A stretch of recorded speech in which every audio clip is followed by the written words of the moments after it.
কিছুদিন ধরেই নেট দুনিয়ায় ভাইরাল ঢালিউডের নায়িকা শিরিন শিলা। পাগলা ভক্তের চুমুকাণ্ডে বিব্রত তিনি। ভক্তের অতিরিক্ত ভালোবাসা চরম অস্বস্তিতে ফেলে দিয়েছে তাকে। গত সোমবার দুপুরে ঢাকার ধামরায়ে দ্য রাইটার সিনেমার শুটিং করছিলেন শিরিন। কথা বলতে বলতে কাছাকাছি এসে জড়িয়ে ধরে ওই অভিনেত্রীকে চুমু দিয়ে বসেন এক ভক্ত। এরপর ঘটনাটির একটি ভিডিও সামাজিক যোগাযোগ মাধ্যম ফেসবুকে ভাইরাল হয়। ঘটনাস্থলে ছেলেটি জানায় তার নাকি বাবা মা কেউ নেই, তাকে কেউ ভালোবাসে না। এই কথা শুনে তার প্রতি মায়া হয় অভিনেত্রী শিরিন শিলার।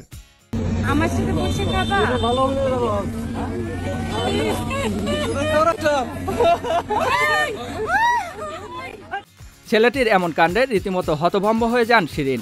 পরে সেখানে থাকা শুটিংয়ের লোকজন তাকে সরিয়ে নিলে অভিনেত্রী গাড়িতে উঠে ফিরে আসেন। সম্প্রতি এক গণমাধ্যমে শিরিন শিলা জানান, ছেলেটিকে তিনি একজন ছিন্নমূল শিশু ভেবে মমতা দেখিয়েছিলেন, কিন্তু সে এটার অপব্যবহার করেছে। বিষয়টি ভেবে সারা রাত ঘুমাতে পারেননি অভিনেত্রী। পরবর্তী দিনে ভোরে উঠেই ছেলেটির খোঁজ নেন অভিনেত্রী এবং জানা যায় ছেলেটি একজন রিকশা চালক, সম্প্রতি বিয়েও করেছে।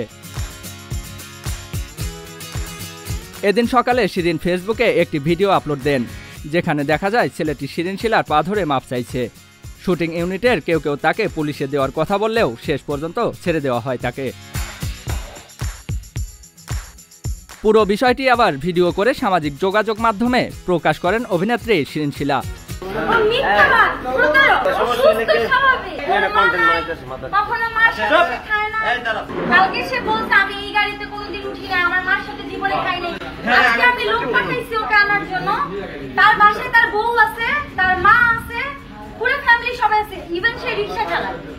এই ভিডিও সামাজিক যোগাযোগ মাধ্যমে ব্যাপকভাবে ছড়িয়ে পড়ে।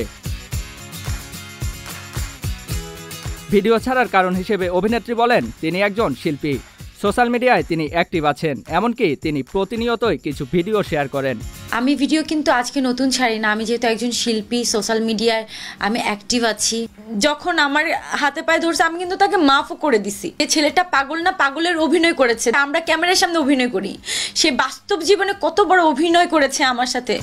সম্প্রতি ঘটে যাওয়া ঘটনাটা কি আসলেও সত্য ছিল, নাকি ছিল সিনেমা প্রচারণার কোনো মাধ্যম?